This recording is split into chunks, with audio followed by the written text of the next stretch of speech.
October 1941. Ukrainian steppes stretched endlessly under grey autumn skies, a carpet of mud and dying grass that had witnessed the advance and retreat of armies for centuries. Soviet T-34 tanks rolled forward across the churned fields, their steel tracks throwing up sprays of dark earth as they moved in loose formation toward German positions. The crews inside felt confident, almost casual about the morning's mission. Intelligence reports had described scattered German defenses ahead, thin coverage by demoralized infantry units falling back toward winter positions. The German lines looked exactly as described. Abandoned trenches zigzagged across low ridgelines, many obviously hastily evacuated. Odd-looking guns sat positioned on distant heights, their long barrels pointing skyward at angles that made no tactical sense for ground combat. Anti-aircraft weapons clearly visible against the horizon.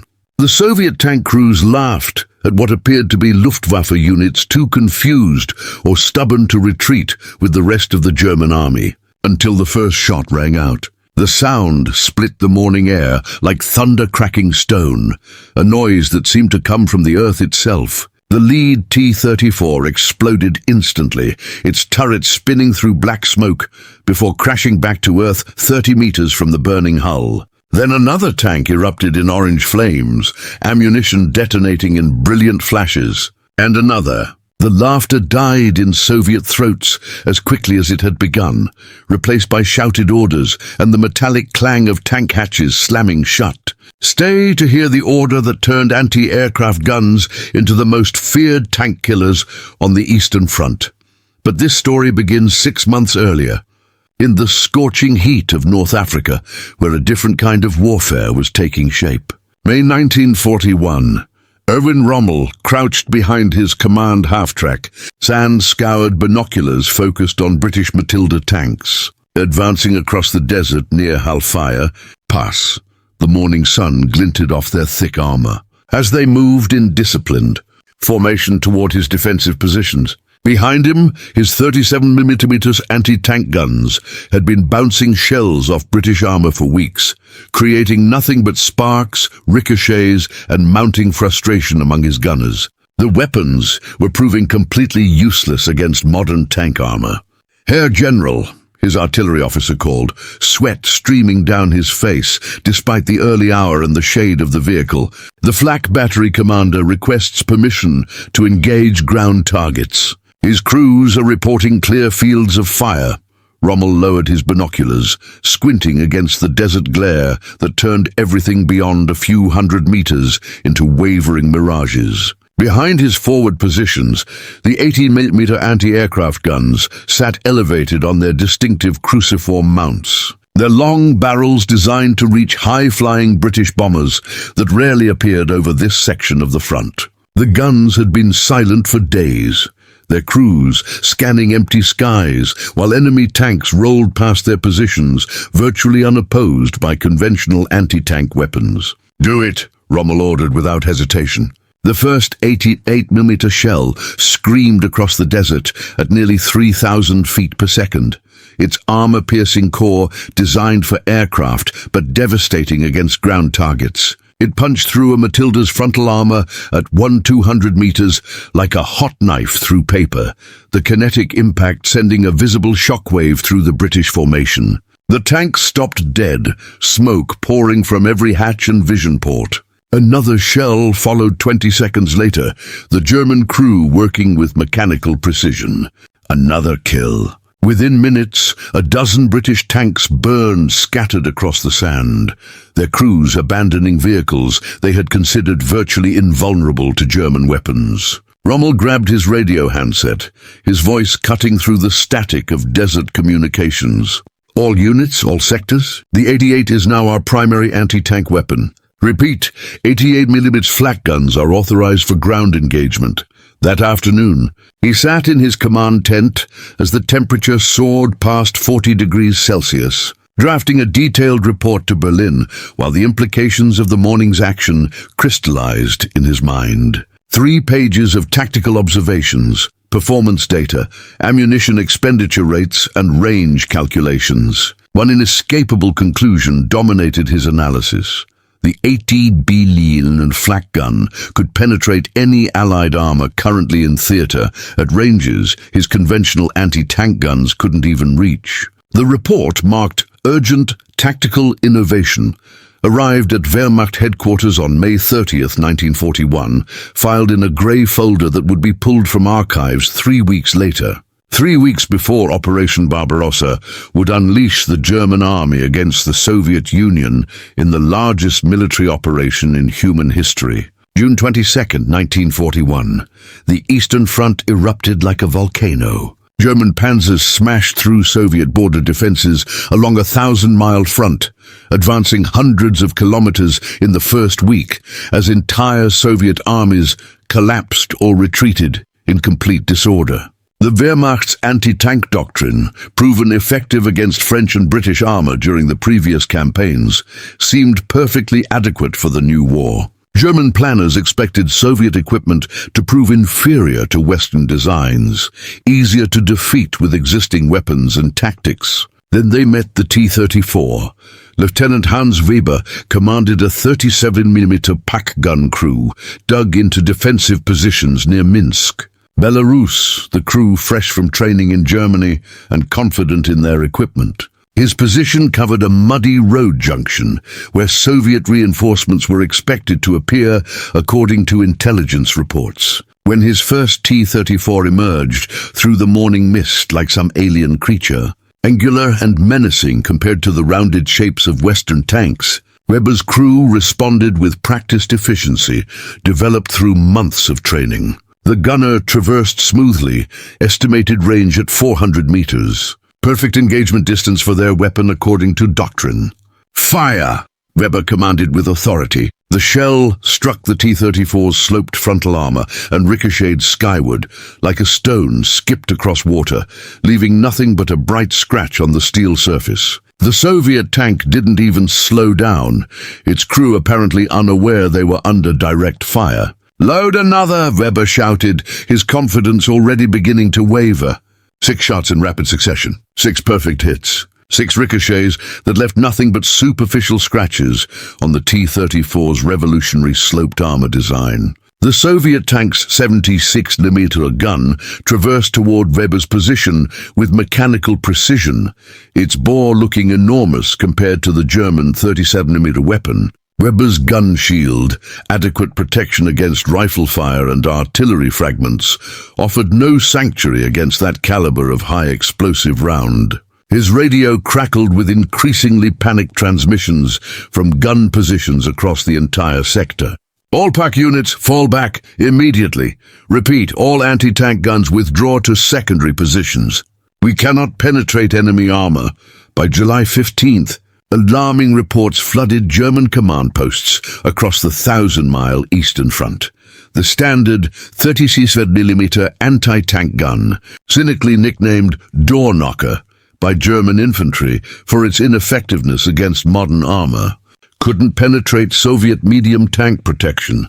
Panic spread through the ranks as unit after unit reported encounters with seemingly invulnerable T-34s that destroyed German positions with complete impunity while remaining immune to counterfire. At Army Group Center headquarters, established in a requisitioned school building outside Smolensk, General Heinz Guderian studied mounting loss reports with growing alarm. Charts covered the conference room walls, red arrows marking Soviet breakthrough attempts, and blue symbols showing German defensive positions. In 2 weeks of intensive fighting, his panzer divisions had lost more tanks to T-34s than in the entire 6-week French campaign. His supply officers reported critical shortages of armor-piercing ammunition for the few effective anti-tank guns they possessed. The 50mm Pak 38, when available in sufficient numbers, could sometimes penetrate T-34 armor at close range, but production numbers remained woefully insufficient for frontline requirements. What about the flak batteries? Guderian asked his staff during the evening briefing, studying reports that painted an increasingly grim tactical picture. "Herr General, they're positioned for air defense," his operations officer replied, checking deployment charts. Soviet air activity has been minimal since the opening days of the campaign. Guderian studied the tactical map spread across the conference table, its surface covered with colored pins and acetate overlays. Red arrows marked Soviet tank breakthrough attempts, most of them depressingly successful. Blue symbols showed German anti-tank gun positions, many crossed out with black grease pencil to indicate complete losses. Not anymore, he decided. Late July 1941, emergency orders went out across the entire Eastern Front, transmitted through Wehrmacht communication networks to every division and corps headquarters from the Baltic to the Black Sea. All available 88mm Flak guns were to be repositioned for ground combat where tactically feasible, prioritizing critical sectors facing the heaviest tank concentrations. Crews trained for months on aircraft recognition and high-angle gunnery calculations would now hunt tanks at ground level, adapting their skills to an entirely different form of warfare. The orders reached Hauptmann Friedrich Möller's battery outside Smolensk that evening, delivered by motorcycle courier through roads clogged with retreating German units. Möller commanded 12 88mm guns, positioned to protect a vital railway bridge from Soviet air attack, the weapons carefully sighted with overlapping fields of fire against aircraft approaching from any direction. He read the new directives twice, then called his section leaders together for an immediate briefing in the battalion command bunker. His crews had been tracking Soviet aircraft for 6 weeks, scanning mostly empty skies, while ground combat raged around them with increasing intensity. Now they would aim horizontally instead of skyward, hunting steel monsters instead of aluminum aircraft. Begin repositioning at dawn, Müller ordered, spreading maps across the briefing table. Select positions with maximum fields of fire covering the Dnieper River approaches. Calculate new firing tables for ground targets. We're switching from air defense to tank hunting. His gunners worked through the night by carefully shielded blackout lights, digging new emplacements with proper overhead cover, calculating firing tables for ground targets instead of high-altitude aircraft. The mathematics proved simpler than air defense calculations in some ways, more complex in others. Tanks moved at 30 kilometers per hour maximum, not 400 like aircraft. They followed predictable routes determined by terrain features, not the three-dimensional freedom of flight. But unlike bombers flying overhead in predictable patterns, tanks could shoot back with devastating accuracy, making concealment and survivability critical factors. August 3, 1941. Morning fog hung thick over the river crossings, reducing visibility to less than 500 meters and creating an eerie silence broken only by the distant rumble of tank engines. Soviet reconnaissance units had probed German positions for 3 days, sending back reports to headquarters that defenses appeared thin and disorganized. Standard anti-tank screen, easily overwhelmed by concentrated armor assault according to established doctrine. Tank Brigade Commander Mikhail Petrov received orders at 0500 hours to punch through German lines and advance towards Smolensk's eastern suburbs, where his tanks would support infantry and house-to-house fighting. He deployed his T-34s in standard formation, 37 tanks arranged in 3 echeloned waves, designed to overwhelm defensive positions through concentrated firepower and aggressive forward movement. Petrov's lead tank crested a low ridge at precisely 0647 hours, emerging from the morning mist 800 meters from Möller's carefully concealed guns. The German captain held his breath, watching through high-powered binoculars as more Soviet tanks appeared on the ridgeline like prehistoric monsters materializing from another age. At this range, his 80mm guns possessed overwhelming advantages in both penetration capability and long-range accuracy. The T-34s, confident in their armor protection and previous tactical successes, advanced without evasive maneuvers or apparent concern for long-range anti-tank fire. Target tank bearing 095, range 800. Müller called softly into his field telephone headset, his voice steady despite the significance of the moment. His lead gunner made fine adjustments to elevation and traverse, training the massive gun barrel on the lead Soviet vehicle. The T-34 moved steadily forward down the gentle slope, its crew completely unaware that death waited in the German positions with mathematical precision. Fire! The 88mm armor-piercing shell traveled at 820 meters per second, its hardened steel core originally designed to defeat aircraft aluminum and light armor plating.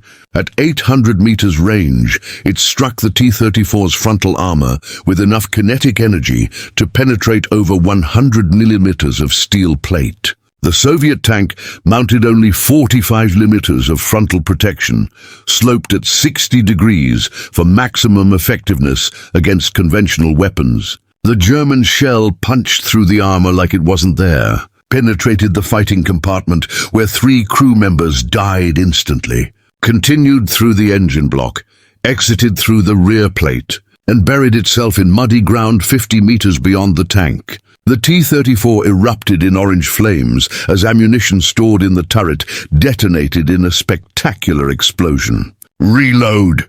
Muller barked into his microphone, watching the destruction through binoculars. His crew moved with mechanical precision, the product of months of intensive training. The massive 88mm cartridge case ejected with a metallic clang that echoed across the position. A fresh armor-piercing round slid into the breech with practiced efficiency. The gun locked ready to fire. 20 seconds from shot to shot. A second T-34 died in flames, then a third. Petrov's radio net filled with confused, increasingly desperate transmissions from his tank commanders as the source of the devastation remained invisible. "Where is the fire coming from?" "I can't see the gun positions." "Multiple tanks destroyed. Request immediate artillery support on suspected positions." Coming up, the intercepted radio message that revolutionized Soviet tank doctrine and changed the entire character of armored warfare on the Eastern Front.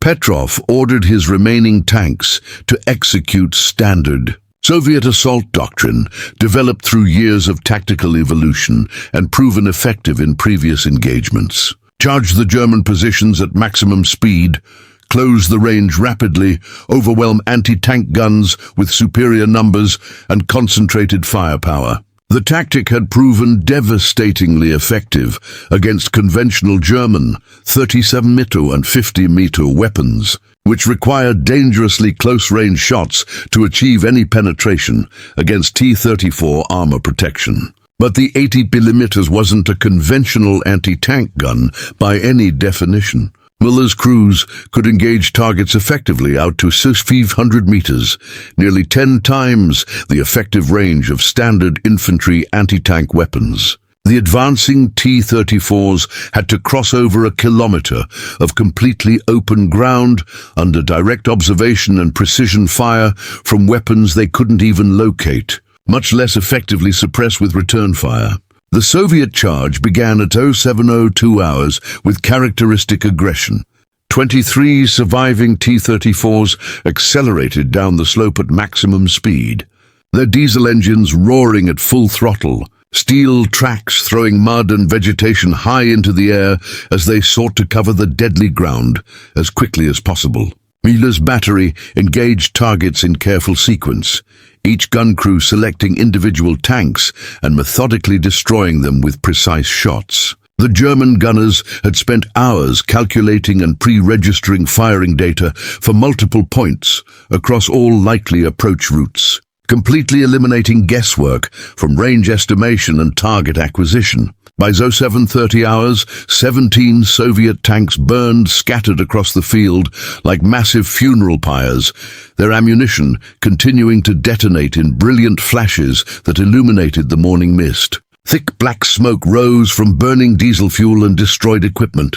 Petrov's brigade had ceased to exist as an effective fighting unit in less than 30 minutes of engagement. The 6 surviving tanks retreated across the river in complete disorder, their crews reporting contact with super-heavy German anti-tank guns of unknown type and exceptional range characteristics.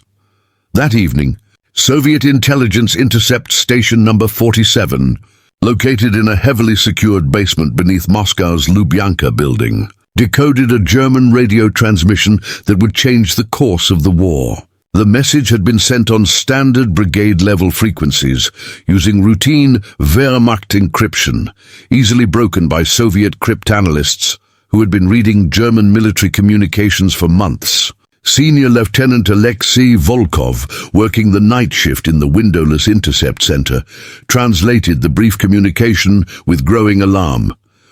Flak 88 positions eliminated enemy armor brigade. Effectiveness confirmed against all target types. Recommend immediate tactical distribution all sectors.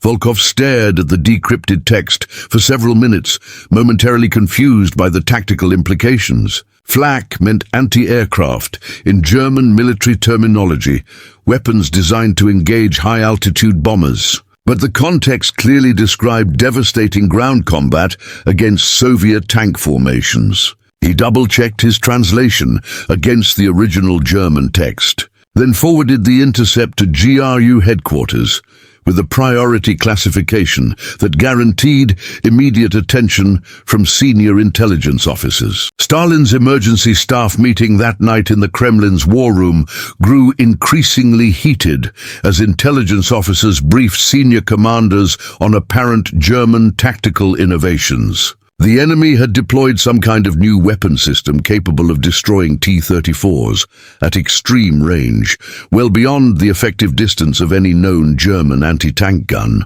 Preliminary analysis suggested the Germans were somehow adapting existing 88mm anti-aircraft guns for ground combat roles. A development with potentially catastrophic implications for Soviet armored operations across the entire front.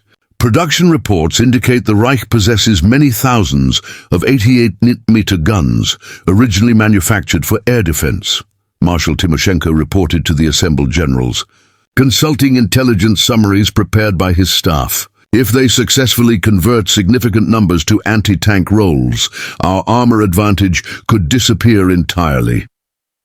How many tanks have we lost to these new weapons? Stalin asked, his voice dangerously quiet.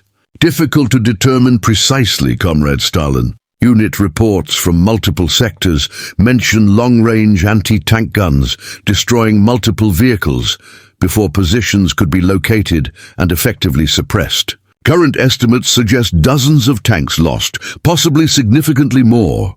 Stalin's response was immediate and characteristically direct. Develop countermeasures immediately. Our tank crews must learn to defeat this weapon system, or we will lose this war before winter arrives.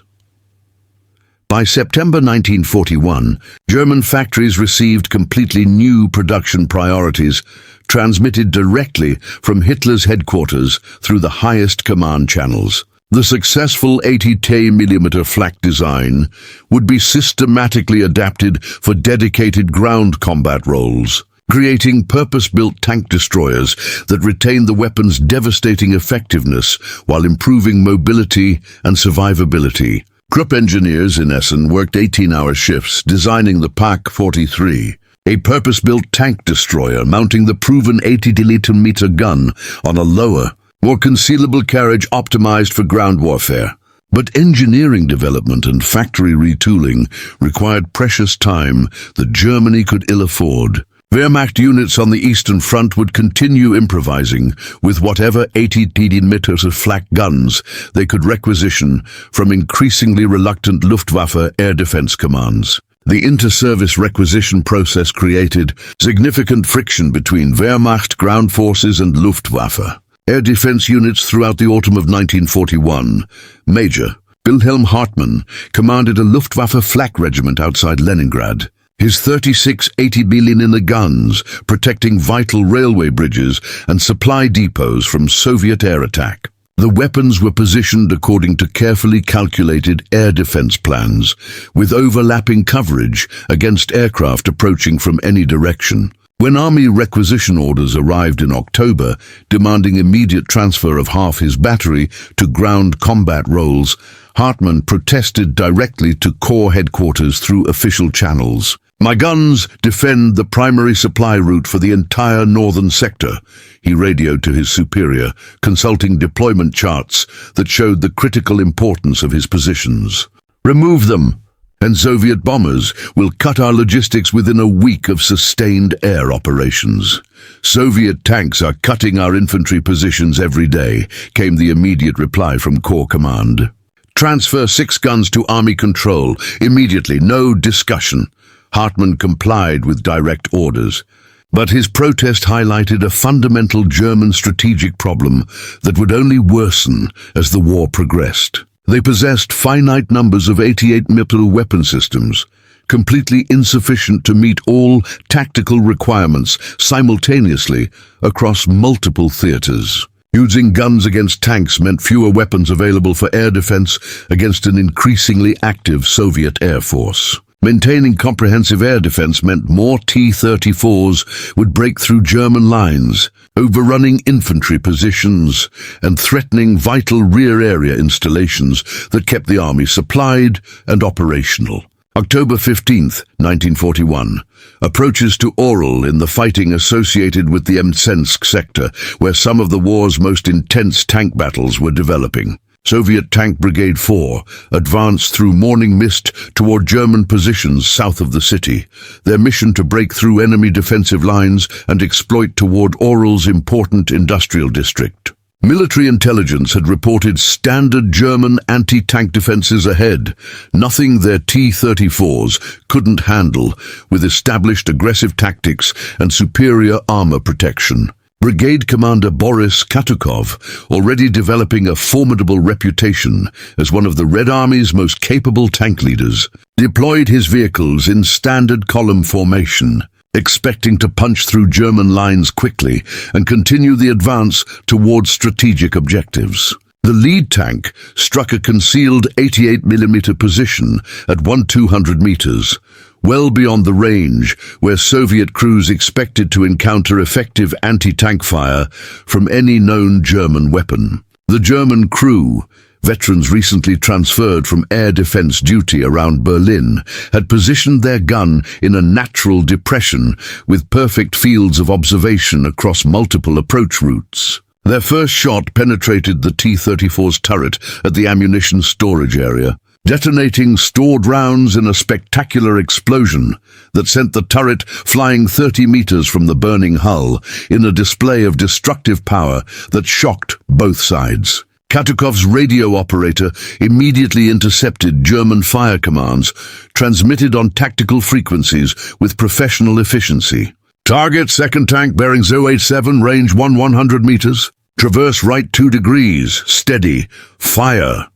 Another T-34 exploded in flames before the Soviet commander could even locate the source of incoming fire through binoculars or direct observation. The experienced tank officer immediately recognized that his brigade faced something completely unprecedented in his combat experience. These weren't standard 37mm or 50mm anti-tank guns, which required extremely close-range engagement to achieve any penetration against T-34 armor. The exceptional range and absolutely devastating effect suggested much heavier weapons, possibly field artillery pieces firing over open sights, or some entirely new German development. All units, disperse immediately and advance by bounds, Katukov ordered over the radio net, his voice calm despite the tactical crisis developing around him. Use all available cover. Advance in short rushes between covered positions. Suppress suspected gun positions with main armament fire and request artillery support.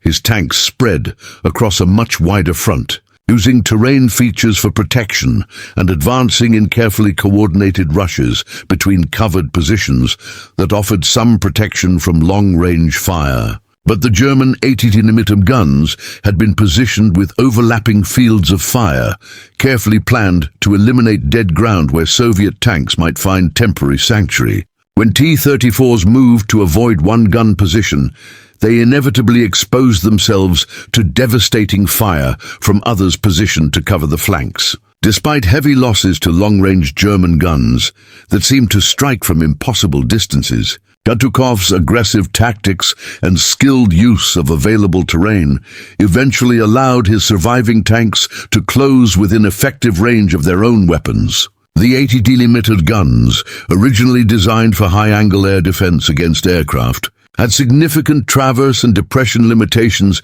that reduced their effectiveness against fast-moving targets at very close range. Several T-34s successfully penetrated the German defensive perimeter, their 70 cm guns engaging the anti-tank positions from flanking positions where the massive guns couldn't respond effectively.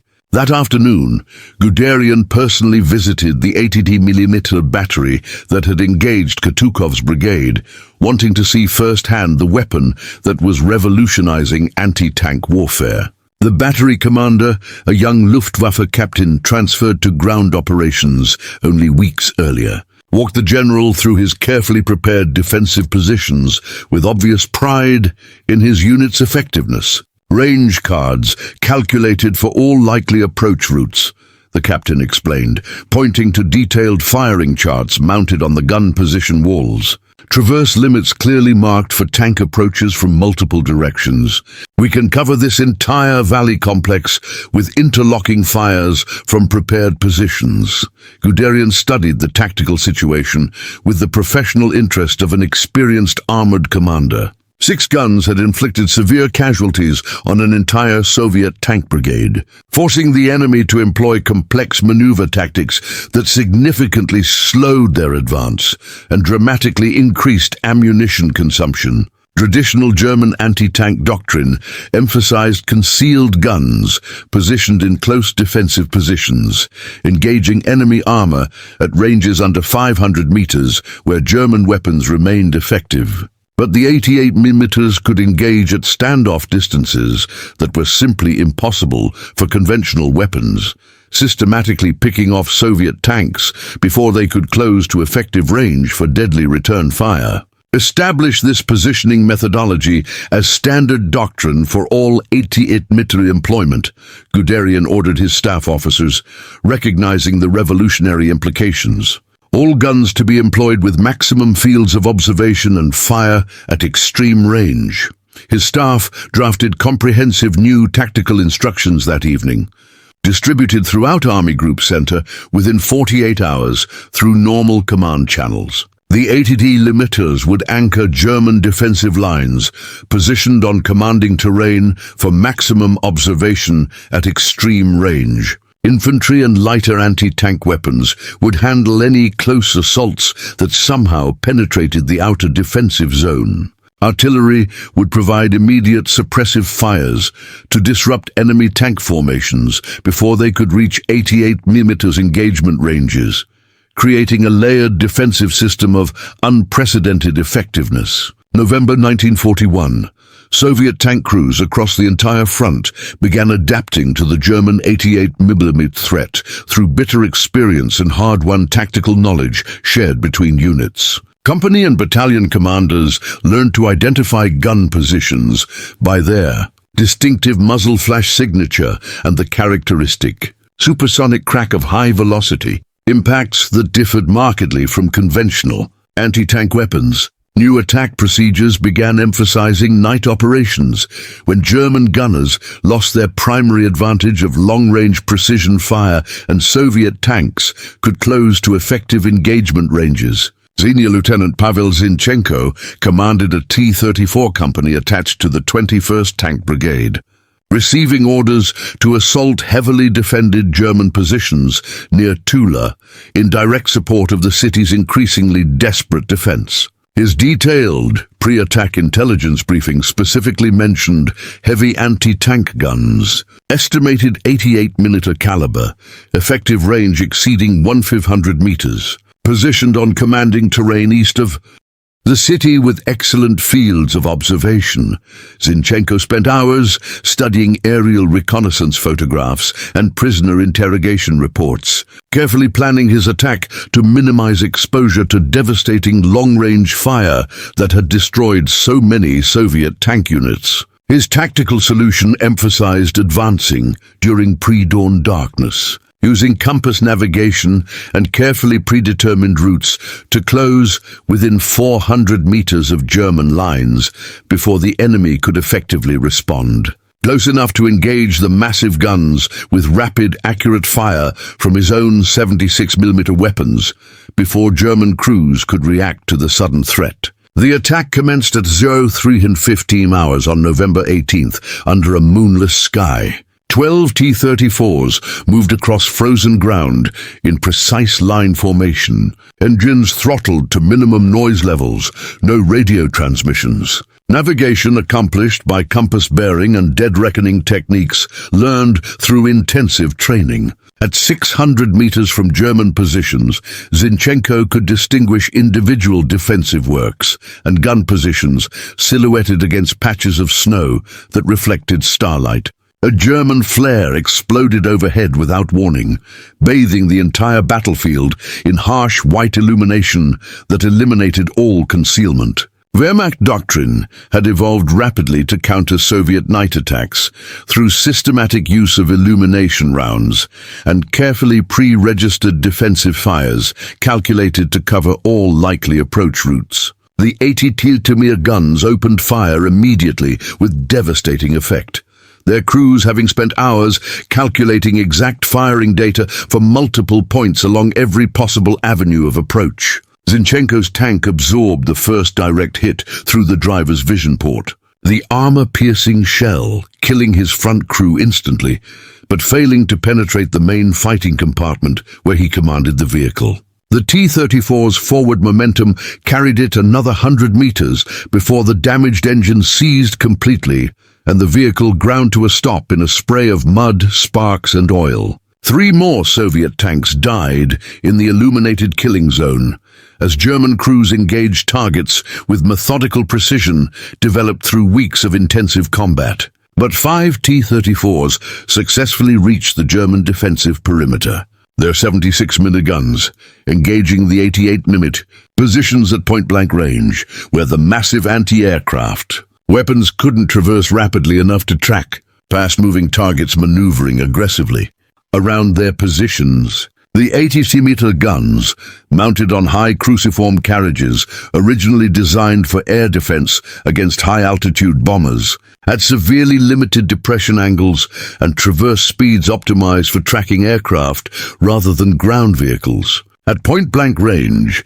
with Soviet tanks maneuvering aggressively around their fixed positions, the big guns became extremely vulnerable to flanking attacks from directions they simply couldn't cover effectively. Soviet infantry accompanying the tank assault poured through gaps created by the surviving T-34s, using explosive charges and anti-tank rifles to systematically disable German gun crews at close range, where the massive weapons became liabilities rather than assets. By dawn, the entire 88mm battery had been eliminated through aggressive close assault, though at severe cost to the attacking force. Zinchenko's company had lost 8 tanks destroyed and 3 more damaged beyond immediate repair, but had accomplished its mission of neutralizing the German defensive position. The engagement at Tula became an intensively studied tactical lesson for both sides throughout the brutal winter of 1941-42. German forces learned to position their precious 88mm guns with comprehensive infantry support and secondary weapon systems, specifically designed for close-range protection. Against exactly this type of assault, Soviet tank crews learned that carefully planned night attacks and aggressive closing could successfully neutralize the range advantage that made 88mm guns so absolutely devastating in daylight operations. Throughout 1942, German industry dramatically accelerated development of the Pak-43, a dedicated anti-tank version of the proven 88mm system specifically optimized for ground warfare. Grupp engineers completely redesigned the carriage for significantly lower profile and improved tactical mobility, while retaining the gun's exceptional penetration and long-range accuracy. Reduced weight and much lower height made the weapon considerably easier to conceal from enemy observation, and much faster to reposition when Soviet forces managed to locate gun positions through aerial reconnaissance or ground observation. Obergefreiter Klaus Weber received his brand-new Pak-43 in early 1943 outside Moscow during the winter stalemate that followed the failed German offensive toward the Soviet capital. His crew had been operating a standard towed 88mm Flak gun since October 1941, learning ground combat techniques through 18 months of continuous action against increasingly sophisticated Soviet tactics. The dedicated anti-tank version looked familiar to experienced crews, but incorporated significant improvements specifically designed for ground warfare applications. Much lower profile than the Flak gun, Weber observed, walking around the weapon with his crew chief and examining the improved design features. Significantly easier to conceal from enemy ground observation and aerial reconnaissance. His crew chief, a seasoned veteran of air defense battles over Berlin before his transfer to the Eastern Front, pointed out the traverse limitations compared to their previous weapon system. 60 degrees left and right, maximum traverse. The Flak gun could traverse a complete circle for aircraft engagement from any direction. We won't need full traverse for tank hunting operations, Weber replied confidently. Fixed fields of fire, pre-registered targets, coordinated with comprehensive infantry support and artillery. By spring 1943, German defensive lines systematically incorporated 88mm weapons as standard equipment, fully integrated into comprehensive anti-tank systems that included extensive minefields, concrete obstacles, supporting infantry with Panzerfausts, and carefully coordinated artillery support. The psychological effect on Soviet tank crews remained enormous, despite increasingly effective countermeasures developed through bitter experience. Approaching any German position meant facing potential instant destruction from weapons that could engage effectively at ranges where return fire proved completely ineffective. Senior Lieutenant Dmitry Lavrinenko, acknowledged throughout the Red Army as the Soviet Union's top tank ace with dozens of confirmed kills against German armor, developed highly specialized tactics specifically for engaging 88mm positions during his time with the elite 4th Tank Brigade. His proven method emphasized high-speed approach using terrain masking and sophisticated maneuver techniques, followed by rapid engagement at close range, where the massive guns couldn't traverse quickly enough to track fast-moving targets. The 88 is absolutely deadly at long range, Lavrinenko explained to his company commanders during intensive tactical instruction sessions. Superior penetration, excellent accuracy, devastating psychological effect on crews. But it's just another gun at 200 meters if you can get there alive and maintain mobility. Get close fast, hit hard with multiple vehicles from different directions. Get out before they can reorganize their defense. Lavrinenko's proven tactics achieved remarkable success throughout 1942 and early 1943.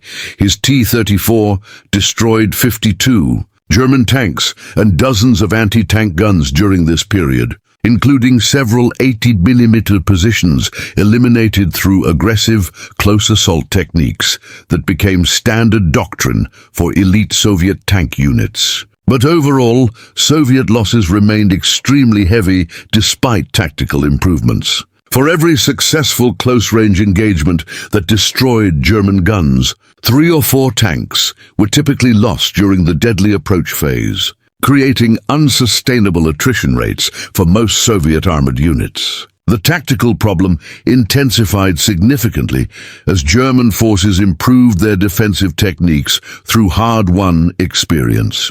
88mm guns received much better camouflage, more effective infantry support, and tight coordination with other anti-tank weapons that could engage Soviet tanks if they somehow survived the long-range killing zone. German artillery units learned to provide immediate suppressive fires when Soviet tank formations approached 80mm positions, disrupting attack coordination and forcing premature deployment that increased vulnerability. July 1943, Battle of Kursk preparation phase, represented the largest concentration of German firepower in the war. German forces concentrated hundreds of 88mm weapons along carefully planned offensive routes, including both towed Pak-43 systems and newly developed self-propelled versions, like the feared Nashorn tank destroyer. The massive concentration represented the largest deployment of 88mm anti-tank weapons in any single operation, intended to provide decisive tactical advantage against expected massive Soviet armor counterattacks. Soviet intelligence systematically identified German gun deployments through intensive aerial reconnaissance, signal intercepts, and detailed prisoner interrogation during the weeks preceding the German offensive. Tank Brigade Commander Alexei Burda received comprehensive briefings on 88mm capabilities and detailed recommended countermeasures during planning sessions for the massive defensive battle that everyone knew was coming. Approach routes have been carefully selected to maximize available terrain masking, Burda noted in his tactical planning session with subordinate commanders. Artillery preparation will specifically target all identified gun positions using comprehensive counter-battery fire. Attack timing will be precisely coordinated with air strikes to suppress defensive fires during our advance phases. The Kursk battle demonstrated the complete evolution of both German and Soviet tactics. After 2 full years of 88mm employment on the Eastern Front, German weapons remained absolutely deadly when properly positioned and supported by combined arms. But Soviet forces had developed comprehensive methods for significantly minimizing their effectiveness through sophisticated combined arms coordination and tactical innovation born of necessity. During the defensive phase south of Kursk, Senior Sergeant Viktor Kruglov commanded a PaK-43 crew positioned on commanding terrain overlooking a natural tank approach corridor that intelligence had identified as a likely Soviet avenue of advance. His gun represented one of over 200 88mm weapons deployed by the German Ninth Army for the southern pincer of Operation Citadel. When massive Soviet armor counterattacks began on July 7th, Kruglov's crew engaged a T-34 column at maximum effective range with devastating results. Their first shot destroyed the lead Soviet tank at 1,800 meters, an exceptional hit that demonstrated the weapon's continued absolute lethality when employed by experienced crews with proper training. But accurate return fire came immediately from multiple directions. Soviet tank units had learned to rapidly identify 80mm positions and coordinate suppressive fires from multiple vehicles while continuing their advance. A sophisticated tactical response impossible in 1941. Relocate immediately after 3 shots, Kruglov ordered his crew, following doctrine developed through hard experience and many unit losses. Fire, move, fire again from alternate position. Never remain static. The static defensive tactics of 1941 had evolved into highly mobile operations designed to maximize the 88mm's inherent advantages while minimizing vulnerability to increasingly sophisticated Soviet countermeasures. German gun crews now established multiple firing positions connected by concealed routes, allowing rapid displacement when enemy forces located their primary position through observation or counter-battery fire. Soviet tank crews approaching German lines at Kursk demonstrated their own dramatic tactical evolution. Instead of the massed frontal assaults that had characterized earlier battles with predictably devastating results, they now employed dispersed formations, coordinated artillery support, close air cover, and sophisticated maneuver techniques specifically designed to overwhelm 88mm positions through multiple simultaneous threats from different directions. Tank Company Commander Captain Boris Mikhailov led his T-34s against heavily defended German positions on the second day of Citadel, employing tactics that would have been completely impossible for Soviet crews in 1941. His company advanced in 3 separate columns, each using different approach routes carefully selected to prevent German gunners from concentrating their devastating fire on a single target area. First column draws fire and identifies gun positions. Mikhailov briefed his subordinate commanders during final preparations. Second and third columns execute flanking maneuvers, while first column provides suppressive fire. Artillery coordinates precisely with our movement to suppress all identified positions. The engagement lasted 4 hours of intensive combat and resulted in destruction of 2 German 88mm positions, but cost Mikhailov's company 7 tanks destroyed and 3 more damaged beyond immediate battlefield repair. The exchange ratio had improved dramatically from 1941 standards, but still clearly favored German defensive weapons when properly employed with adequate support. By late 1943, both German and Soviet forces understood 88mm capabilities and limitations with complete thoroughness. The weapon remained absolutely formidable in defensive operations when properly supported, but no longer represented an unknown tactical factor that could single-handedly determine battle outcomes. Soviet tank crews approached German positions with healthy respect for the gun's exceptional range and penetration, but also with proven methods for neutralizing the threat through coordinated combined arms action. The strategic balance had shifted decisively in favor of Soviet forces by this critical period. German factories had delivered several thousand dedicated 88mm anti-tank guns and self-propelled versions by war's end, representing a significant industrial achievement.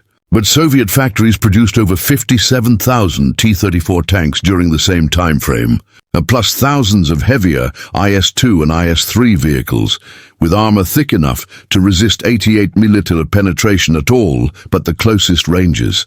Production statistics revealed the fundamental limitation of German tactical innovation throughout the war. Individual weapon superiority could provide significant temporary advantage on the battlefield, but massive industrial capacity ultimately determined strategic outcomes.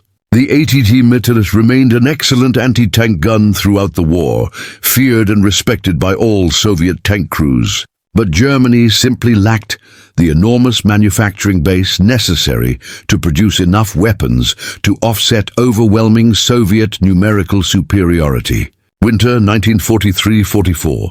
The siege of Leningrad finally lifted after 872 days of unprecedented suffering. Soviet forces launched massive offensives across the entire front, pushing German armies back toward the borders they had crossed with such confidence in 1941.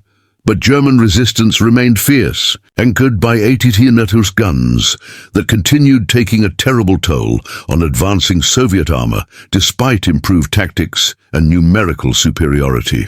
Sergeant Major Ivan Petrov commanded a veteran T-34 crew with the 3rd Guards Tank Army, advancing toward Narva through terrain littered with destroyed vehicles from both sides. His tank bore the scars of dozens of engagements, its armor pocked with impact marks from German anti-tank weapons. But Petrov had survived 18 months of combat by learning to read the battlefield, identifying 88mm positions before they could engage his vehicle.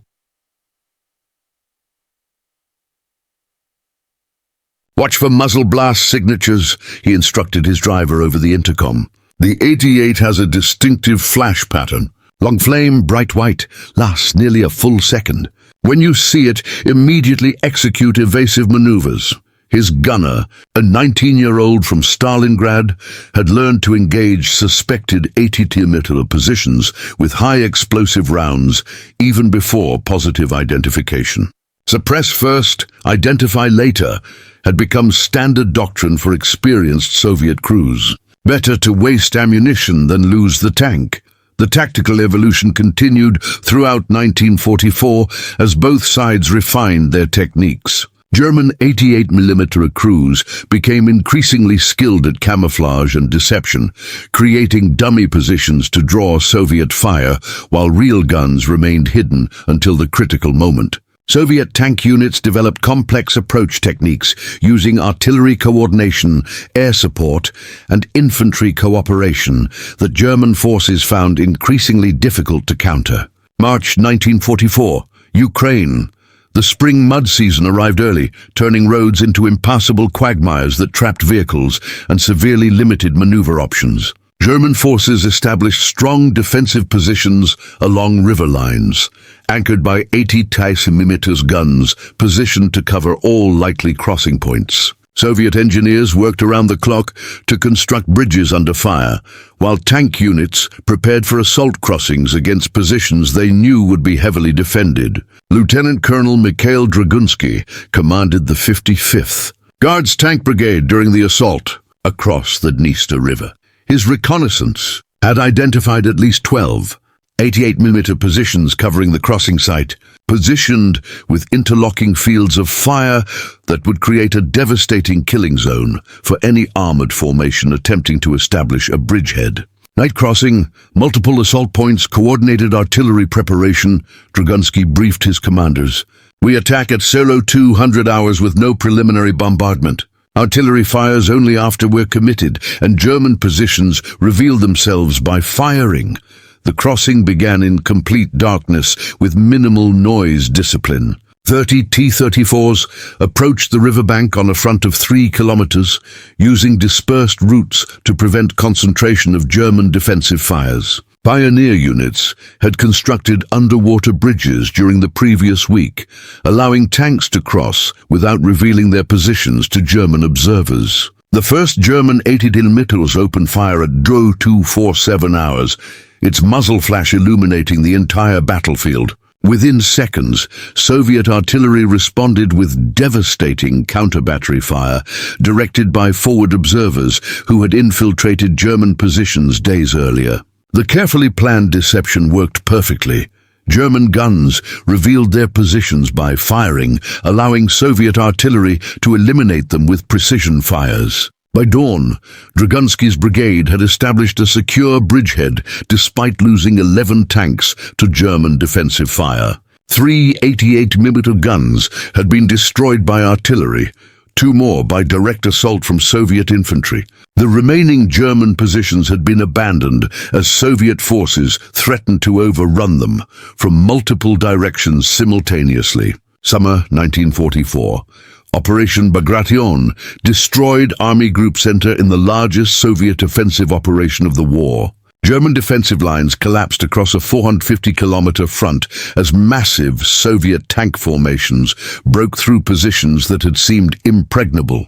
Even 88mm guns couldn't stem the tide when confronted with overwhelming numbers and sophisticated combined arms tactics. Hauptmann Ernst Becker commanded the last operational 88mm battery in the Minsk sector, his 4 remaining guns positioned to cover the final evacuation routes for retreating German infantry.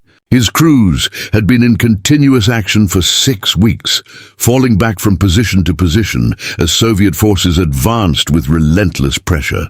Ammunition critical, his supply sergeant reported. 18 armor-piercing rounds remaining, no prospect for resupply. Becker studied the tactical situation through binoculars. Soviet tank columns stretched to the horizon, hundreds of T-34s advancing in coordinated waves, supported by artillery and close air support. His 4 guns might delay the advance for an hour, perhaps 2. Then they would be overrun like every other German position along this section of the front. Fire only at confirmed targets, he ordered. Make every shot count. When ammunition is exhausted, destroy the guns and evacuate on foot. The battle lasted 3 hours. Becker's guns destroyed 14 Soviet tanks before running out of ammunition, a remarkable achievement under impossible circumstances. But the Soviet advance barely slowed. Fresh tank brigades simply drove around the destroyed vehicles and continued westward, leaving infantry to mop up isolated German positions. Autumn 1944. German forces retreated across Poland toward the Reich's borders, conducting a fighting withdrawal against overwhelming Soviet superiority. 88mm guns remained effective when properly employed, but their impact on the strategic situation had become negligible. Soviet tank crews approached German positions with confidence born of experience and massive numerical advantage.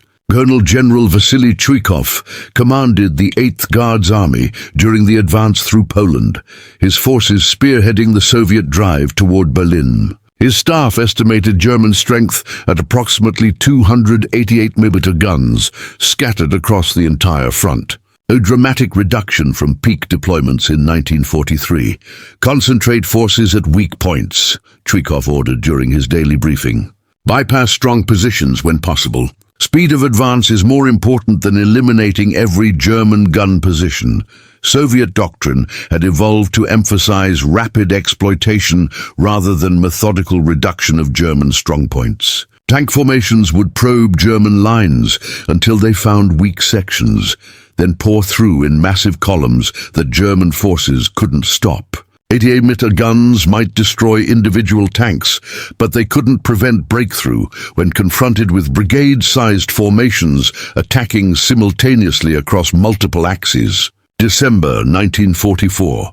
The Ardennes offensive represented Germany's last major counterattack in the West. Limited numbers of 88mm guns supported the assault, achieving tactical success against surprised American forces who had never faced these weapons in significant numbers. But strategic impact remained minimal. Germany lacked the industrial capacity to produce enough weapons to influence major operations. Technical Sergeant Robert Hayes commanded an American tank destroyer crew during the fighting near Bastogne. His unit's first encounter with an 88mm gun ended in disaster. 3 M4 Sherman tanks destroyed in rapid succession by a single German position they couldn't even locate. "Jerry's got something new," Hayes reported to battalion headquarters. "Long-range gun, high-velocity, devastating accuracy, destroyed our lead element before we could respond." American forces quickly adapted to the German weapon threat through coordination with British units who had extensive experience fighting 88mm guns in North Africa and Italy. Infantry tank coordination improved dramatically, with close air support used to suppress suspected gun positions before tank advances. Identify, suppress, assault became standard American doctrine for dealing with 88mm threats. Never advance tanks without adequate support against these weapons. Winter 1944-45. The final German defensive positions along the Oder River represented the last major obstacle before Berlin. Soviet forces had learned to deal with 88mm guns through overwhelming firepower and sophisticated tactics that German forces could no longer counter effectively. Marshal Georgy Zhukov commanded the First Belarusian Front during preparations for the final assault on Berlin. Intelligence estimated fewer than 50 operational 88mm guns, defending the entire approaches to the German capital, a fraction of the numbers deployed during earlier battles. "Concentrate artillery fires on all suspected positions," Zhukov ordered his corps commanders. "Follow with mass tank attacks on narrow fronts. Speed and violence of action will overcome remaining resistance." The final battles demonstrated how completely the tactical situation had reversed since 1941. Soviet tank crews approached German positions with overwhelming confidence. Knowing they possessed both numerical superiority and tactical techniques proven effective against any German weapon system. Hauptmann Friedrich Müller, the officer who had first positioned 88mm Flak guns for ground combat along the Dnieper River in 1941, survived the war commanding a Pa-43 battery during the final retreat through Poland in early 1945. His after-action report, filed with Wehrmacht headquarters during the last weeks before Germany's surrender, provided a professional assessment of the weapon's ultimate tactical impact. The 88mm provided significant tactical advantage during the period when Soviet forces lacked effective countermeasures, Müller wrote in his final operational summary.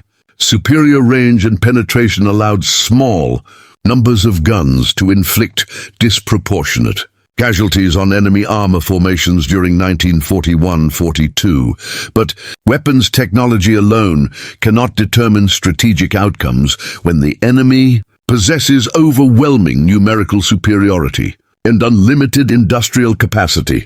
His Report continued with detailed recommendations for future anti-tank operations, noting that German crews had learned to maximize 88mm effectiveness through improved positioning, camouflage, and coordination with supporting arms.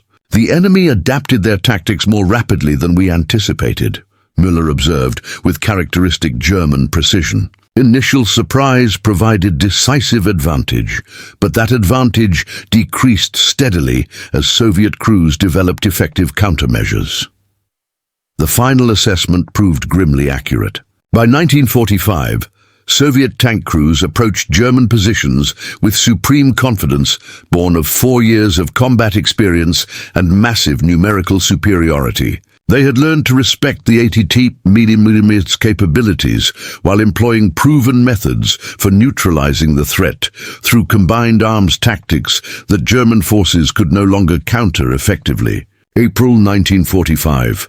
The Battle of Berlin represented the final test of German defensive capabilities. Scattered 88 guns fought to the end, destroying individual Soviet tanks, but proving incapable of stopping massive armored formations supported by overwhelming artillery and air power.